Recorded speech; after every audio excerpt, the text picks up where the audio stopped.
안녕하세요. 경제 뉴스를 읽어주는 남자 이건입니다. 간밤에 올라온 소식들 편하게 들어보시기 바랍니다. 헤드라인부터 보시죠. 2대1입니다.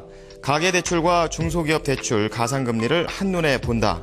오는 3월부터 18개 국내은행의 신용등급별 가계대출과 중소기업 대출의 가산금리를 한눈에 비교할 수 있게 됩니다.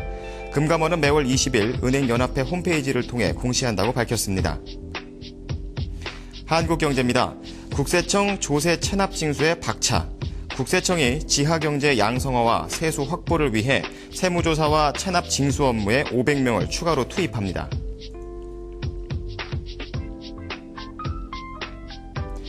헤럴드 경제입니다.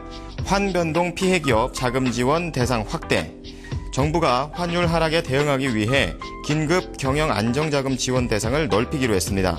환율 변동 피해 기업의 원금 상환도 유예한다고 밝혔습니다. 서울경제입니다. 자동차 산업 무역 흑자.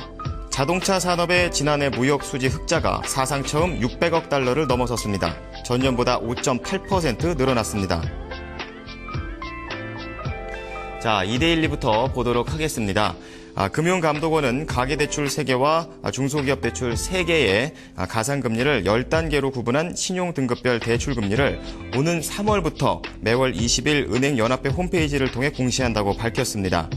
자, 우선 공시대상 대출 유형으로 가계대출은 만기 10년 이상 분할상환 주택담보대출과 일시상환 주택담보대출, 그리고 개인신용대출이고요. 중기대출은 운전자금 신용대출과 운전자금 물적담보대출, 보증서 담보대출입니다.